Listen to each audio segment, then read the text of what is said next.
Oh howdy all, grab yourself a drink, it is time for some Path of Exile discussion. We are now 10 days into patch 3.22 and that means that we can discuss what builds have been doing well so far. This video is going to focus on softcore trade and I will revisit this for solo self-found in a week or so. Anyways, let's just quickly recap the methodology we're using here. This is the same as I've done in previous videos like this. Grinding Gear Games published the ladder. There's a list of the top 15,000 characters by XP. Now I think I'm just excluded from the ladder at the moment. I'm level 97.5 right now, so the cutoff is well into level 97 currently. Now this gives an overview of popular build archetypes among very high level players, and popularity often correlates with success. But there's also no guarantee that popularity and success are exactly linked either. Now the website POE.ninja scrapes this data and their aggregation improved a lot last league. They aren't just taking into account the 15,000 players on the ladder, they're also taking into account those players who aren't on the ladder but are actively trading. So there's a whole bunch of extra people who show up in the data. Now I'm going to focus on characters at level 97 plus for this video, but you can also get some interesting data if you limit this to level 100 characters. If you limit it to level 90 and up, you get slightly different data, but it is still quite useful. Now, very important to note that game hard modes, whether this be Ruthless, whether it be solo self-found, whether it be hardcore, all of these hard modes will constrain what's necessary for builds to succeed. And while this video is focusing upon the game with no hard modes in play, so softcore, trade enabled, and the Ruthless rule set turned off, there will be occasional mentions of how the game is affected and how Ascendancy spread or skill selection spread is changed by those different rule sets, because it is sometimes very, very interesting to see how things can change. You'll notice, for instance, that the Deadeye builds that are very, very popular in softcore trade, they fall off really, really hard once you start introducing some of those hard modes to the game. Let's start with the impact of patch notes now. Vengeant Cascade was obliterated in 3.22, but this did not have much of an impact. Bow use is down over last league, but not by very much, from 32% to 26%. Other than that, the main changes aren't so much due to builds being nuked from orbit, other than the Totem explosion builds which are gone, but due to changing player preferences. Hexblast Mines, for example, is huge this league. It has massively shot up in popularity, but this isn't because the build got made better or worse, it's simply because there is more information about how to make a Hexblast miner in English language than there was at league start in 3.21, and that means that a lot of people are giving it a shot. Some of those people will have found their new favourite build and they'll probably play it again next league, and still others of those players will have found a build that functioned for them but they aren't keen to repeat, and so we'll probably see a fallback in that build next league. There's also been a bit of an impact of knowledge shifts as well. The fourth vow was a completely unknown item when 3.21 went live. It has replaced the other two comparably rare super defensive chess pieces, Chevron's Wrappings and the Brass Dome. The fourth vow has replaced these two and has taken the spot of the second most popular pure defensive chess piece. The most popular is Lightning Coil, but second is now fourth vow, replacing Brass Dome and Chevron's Wrappings. It's not that no one's using Brass Dome, it's not that no one's using Chevron's Wrappings, it's just that people are more likely to go with fourth vow because a lot of people think it's a better choice. Whereas at the start of 3.21, there was no way you were going to build around the fourth vow because you didn't know it existed. I've already mentioned some of the dynamics that have caused Hexblast Mines to be more popular this league than last. Now, what's the impact of the new Ascendancies, or the reworked Ascendancies? Neither the Guardian nor the Chieftain has been solved yet. Guardian is doing well in hard modes. So it is the top Ascendancy in Ruthless. It's a solid performer in hardcore trade without the Ruthless rule set applied. It is a solid performer in hardcore solo self-found without the Ruthless rule set. And it is an okay performer in solo self-found with neither the hardcore nor the Ruthless rule set in play. But if you have none of these hard modes in play, Guardian isn't performing all that well. Chieftain's doing a little bit worse than Guardian on pretty much every metric. It's doing adequately in the hard modes rather than doing well in them, and softcore trade players are mostly uninterested in the Ascendancy. It is, however, the second top Ascendancy in Ruthless, and it's fifth in hardcore solo self-found without the Ruthless rule set applied. So it's doing okay there, it's just simply not doing things that people who are playing softcore trade enabled without Ruthless are particularly interested in. Now it's worth noting that the Overhaul completely killed the existing Chieftain Fire Conversion Reap build. However, the people who were interested in playing Elemental Conversion Reap have just shifted to play it as an Inquisitor instead, and the Inquisitor version is at least as good as the 3.21 Chieftain was. Now, one thing I do think we're going to see is an uptick in interest in both of these new Ascendancies over the league, as people who were determined to start with something non-experimental, something that was proven, tried and tested, end up then deciding, you know what, I'm going to now shift over to something much more experimental. I think we'll see a lot of people whose first character was a Deadeye, and then their second one might be a Guardian. or their first character was an Elementalist and their second character is going to be a Chieftain. Especially with the Chieftain's Hinekora explosions outperforming all expectations. The radius on them seems to be much larger than people expected. For example, right now there are only 13 level 97 and higher characters who have Hinekora, Death's Fury, and the Atlas Expedition nuke node allocated simultaneously, and I definitely expect that this number is going to go up. It's not going to stay at 13, it's going to be a lot more, once more people are aware how well those two work together.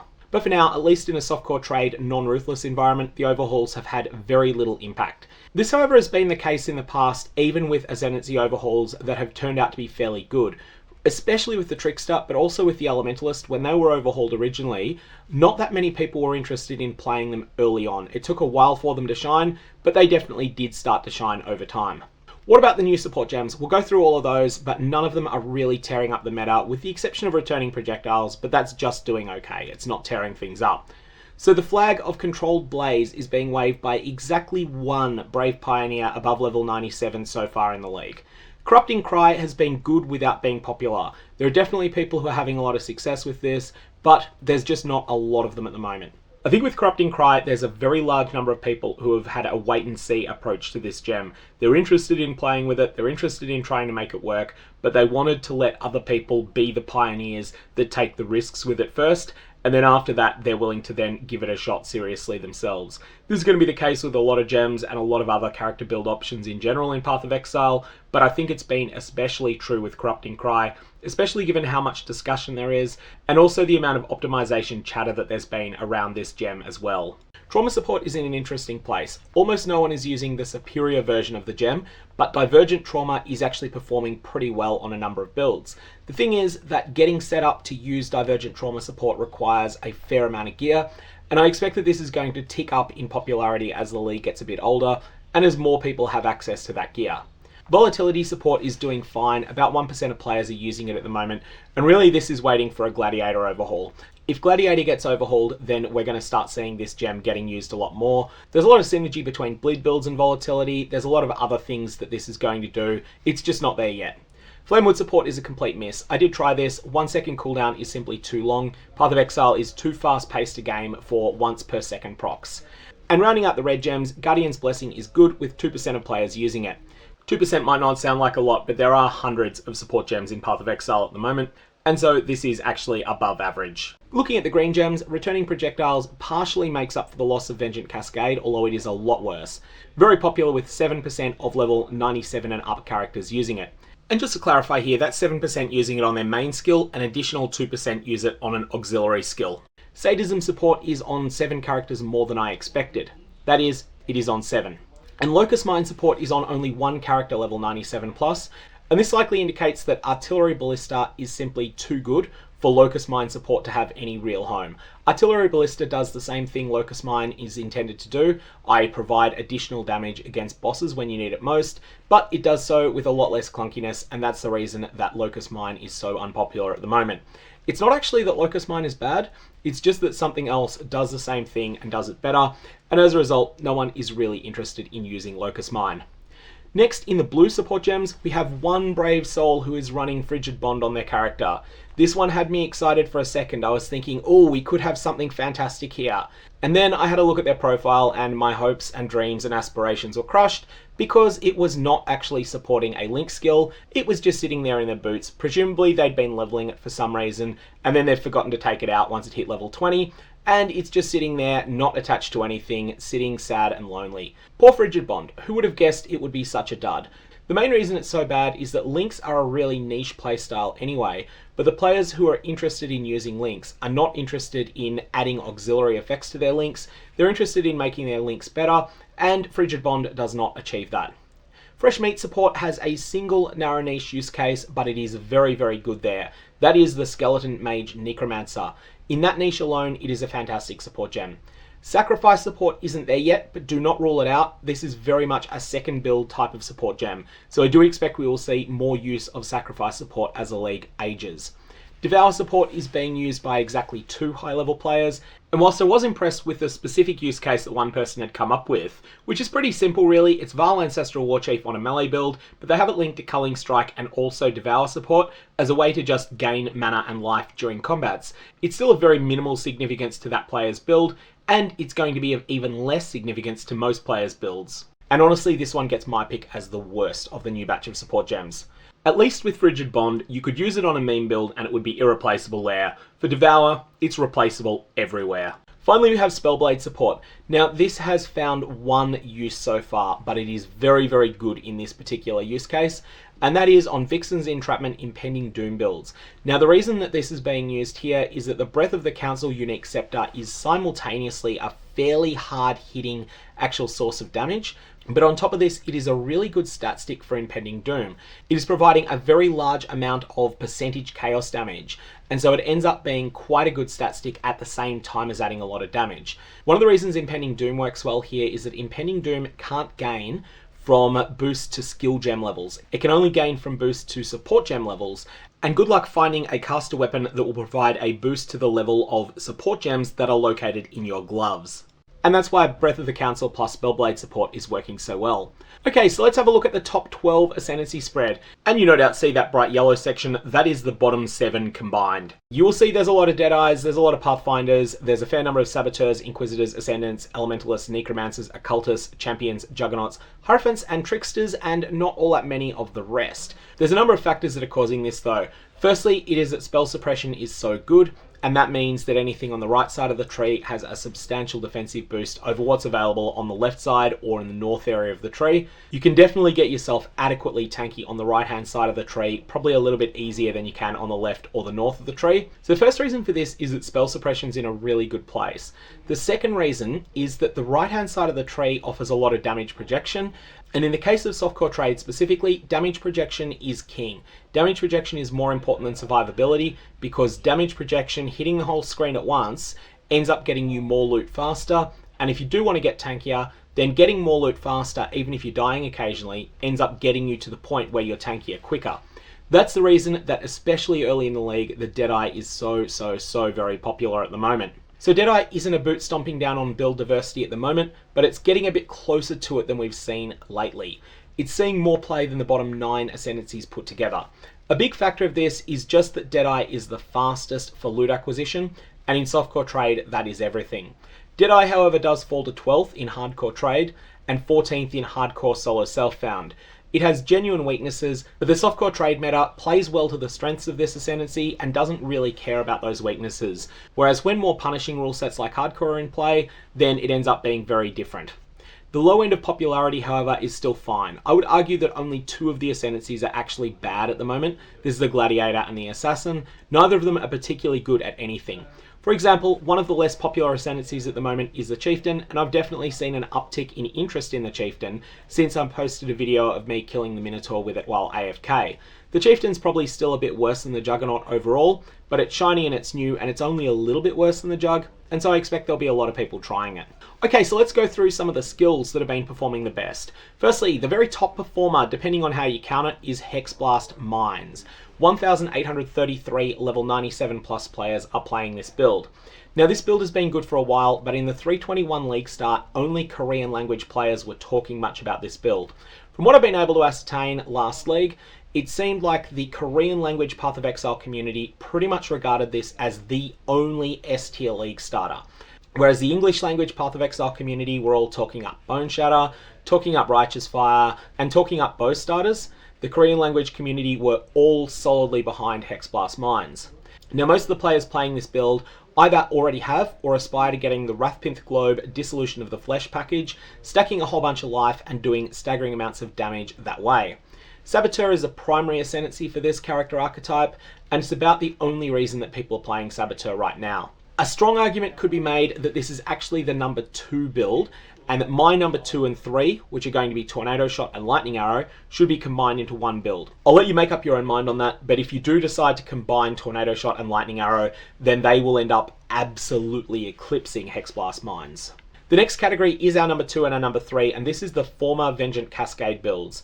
So these could now be summarized as Deadeye bow attack builds. Wand attack Deadeyes exist too, just not nearly as many of them. There are non-Deadeyes as well, but not very many of them. So Tornado Shot is the number 2 skill at the moment, Lightning Arrow is the number 3 skill, and this is based upon level 97 plus characters 10 days into the league.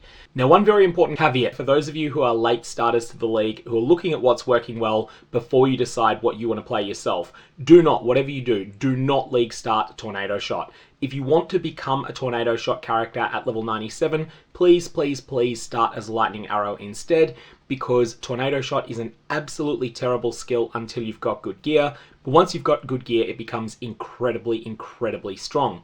So make sure that you start as Lightning Arrow. You can always respec later. It's only going to cost you a dozen or so regret orbs, and it's going to be a much better leveling experience than you will have if you decide to force Tornado Shot from the start. Now, these builds solve their inherent weaknesses against bosses either through the use of Artillery Ballista or just by ignoring the weakness and engaging a boss carry service every time that their progression becomes gated by a difficult boss. These builds are fast, and there's excellent guides to them by Grimro. Grimro's guide also covers a whole lot of the Atlas strategies that are particularly well suited to this type of build, because it's not the case that these are all-around builds. These are builds that are very good at clearing entire screens quickly, but they also do have some weaknesses, and the best thing to do is simply set up a character that doesn't need to deal with those weaknesses because you've set up your Atlas in a way that favors your character's strengths. And that's what Grimro's guide does, and that's one of the reasons he's such an influential player among the sort of top 5% of the Path of Exile Trade League economy. The next category is the fire damage over time non-attack builds. Now, this is fundamentally Righteous Fire, but I'm just broadening it slightly because there's a few ways that you can play this build. I am, however, not including spell-based Ignite builds here because those are a different build. They're just a little bit below the bottom of this list, but there's plenty of spell-based Ignite builds that are quite viable this league. This is going to focus, though, on skills that deal damage over time through a burn like Righteous Fire or Searing Bond, or Fire Trap for that matter. So third or fourth most popular build, depending how you count the Deadeye bow builds, down from second overall in 3.21.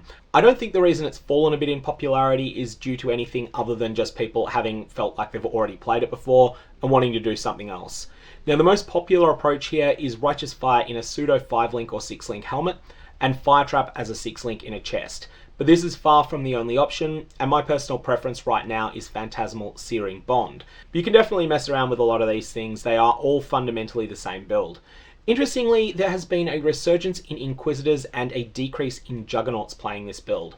So this league, we have 45% of people playing a Righteous Fire oriented build are playing Inquisitor, 42% Juggernaut, 8% Chieftain, including myself, and 6% Elementalist. Each of these different Ascendancies has its own strengths and its own weaknesses.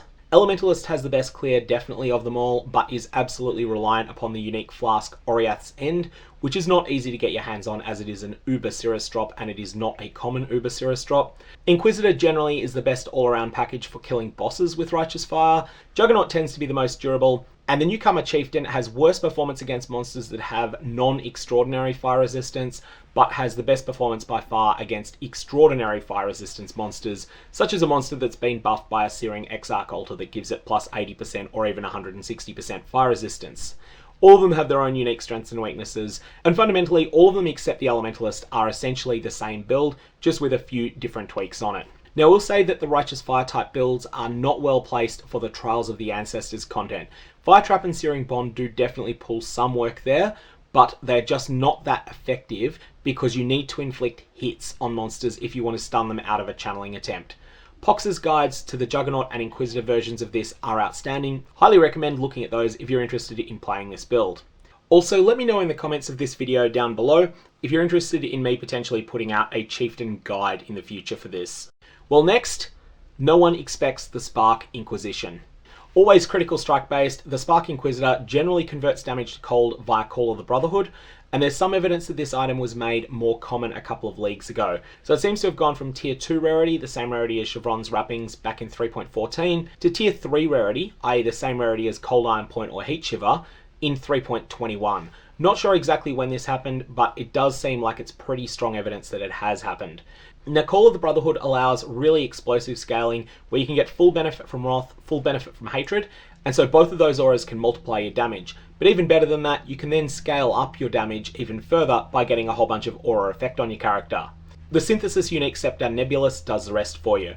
Now, Phantasmal Spark is worth pointing out here. This is a completely different build altogether, and it's not yet very popular. It tends to be a poison build. It's just not the same thing as the Spark Inquisitor at all. Don't copy level 100 versions of Spark builds unless you know exactly what you're doing. These builds will often be hyper-optimized for group play only, and will not function at all without a dedicated aura support, whereas other builds that are lower level are more likely to not be involved in optimized group play, and as a result, they're more likely to be something that you can replicate yourself. If you do have a dedicated aura support though, Spark Inquisitor gains a tremendous amount from it. The next most popular build is the Poison Summon Raging Spirits Necromancer. This is something that exploded onto the scene during Sanctum League, and it's arguably one of the best builds at the Sanctum mechanic, whilst also being a general high-performing build. Now, this build can hit the damage over time cap against bosses. The damage over time cap, for those of you that aren't familiar with it, there is a hard limit on the amount of damage over time that a boss can take.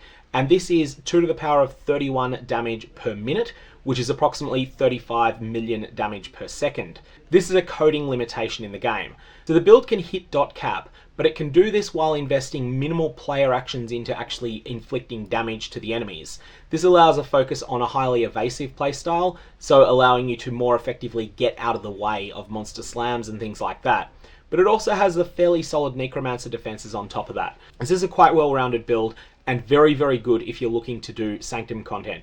Note that Sanctum is a lot harder in 3.22 than it was in 3.20. The next build we're going to discuss is Impending Doom.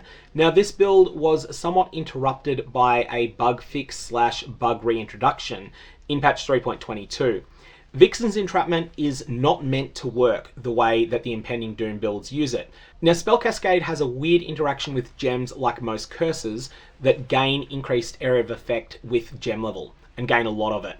This meant that when Spell Cascade and a Curse Gem were socketed inside Vixen's Entrapment, there was a pretty significant bug in patch 3.21 and for a fair while before that was causing there to be more overlap than grinding your games intended in the pattern that the Spell Cascade laid out. Now, this is a bug that made the player stronger. In the original release of patch 3.22, this was stealth fixed, i.e. there was nothing in the patch notes that indicated that this was an intentional change. Once GGG realised that this bug fix had bricked a number of people's League starter builds, they reintroduced the bug. This is not going to be something that's going to continue to work in patch 3.23, so Impending Doom is one of those builds that is better in 3.22 than it will be in 3.23, when this interaction is not going to work anymore. However, that meant that this build underperformed expectations early on because it took several days for this bug to be reintroduced into the game in a hotfix. And that meant that there's less players playing Impending Doom than there might otherwise have been. All in all, it's a fairly solid build and it won't work next league, so if you're interested in playing Impending Doom using Vixen's Entrapment, then this is going to be the time to do so. The next build we're going to mention is Explosive Arrow Ballista. This is a long-term staple build. Tried and tested performer, it's been good for many leagues, and it plays very differently to most other bow builds. It has a long delay between player action and monsters actually falling over dead, and that can be quite difficult from a looting perspective. All your loot with this build is going to fall behind you after you've already left the screen. However, it does make up for this by being incredibly safe and doing a lot of boss damage for something that is such a safe playstyle. The next build I'm going to call out is Exsanguinate. Now, I was kind of torn as to whether to include this or not, because there is an Exsanguinate trap build, there is an Exsanguinate mine build, there is an Exsanguinate direct cast build. None of these individually earn their way onto this list, but collectively they do. You can also run Exsanguinate with Spellslinger, although no one's really doing that this league. Now, it feels weird to combine these into one build, but it also felt weird to leave it out, so I decided to put it in here, but just to put a little bit of a caveat, that there's no particularly popular Exsanguinate build, but if you combine all of these semi-popular Exsanguinate builds together, it does make it into this list. I have two final builds to discuss here. We have Boneshatter. This is one of those tried and tested league starters that's been very popular for a long time. There has been a convergence on the Juggernaut Ascendancy. Last league it was something like 70% Juggernaut, 30% Slayer. This league we're seeing 75% of people playing on a Juggernaut. Almost universally, our Boneshatter friends are using a two-handed rare axe. Sinvictor's Metal is a common starting point, but they're going to want to graduate past that to a rare crafted axe as soon as is plausible. Now, it is Tanu Ahi that is causing the Juggernaut to pull ahead so much from the Slayer here. These gloves are incredibly cheap, they're incredibly common, but they are just incredibly good. They are fantastic on this build, and I think they're the main reason that the Juggernaut has pulled so far ahead of the Slayer. Tanuahi is common enough that you can count on getting it in solo self-found and probably before you hit level 90. Now, one of the things with Boneshatter is that there is an entirely different version of the build based around the divergent quality of the gem. And people often start out with a league start plan based on superior Boneshatter, i.e. the default quality, but as soon as they can get their hands on Divergent Boneshatter and also a fair few defensive items to go with it, they generally tend to redesign their character in order to use Divergent Boneshatter instead. Divergent Boneshatter is incredibly good, but it is not something that you can just throw on a character that's not prepared for the backlash damage. The backlash damage with Divergent Boneshatter is fierce, and you will need to invest a lot in making a character protected from it. Once you do that though, the payoff is incredible. And finally, we have the Shockwave Totem Hierophant. So this is universally a critical strike build that converts the damage to cold. This inflicts freezes, and then the build uses Heat Shiver to get more damage. This had a brief period of being S tier in the Trials mechanic, but this is just a really good overall performer, and it's a strong all-around build with lots of damage and a safe play style. So this has become much more popular this league, and it's something that was being played around with by a number of content creators towards the end of last league, as I started realizing that this was no longer a meme and it was something that could be used as a genuinely serious build finally.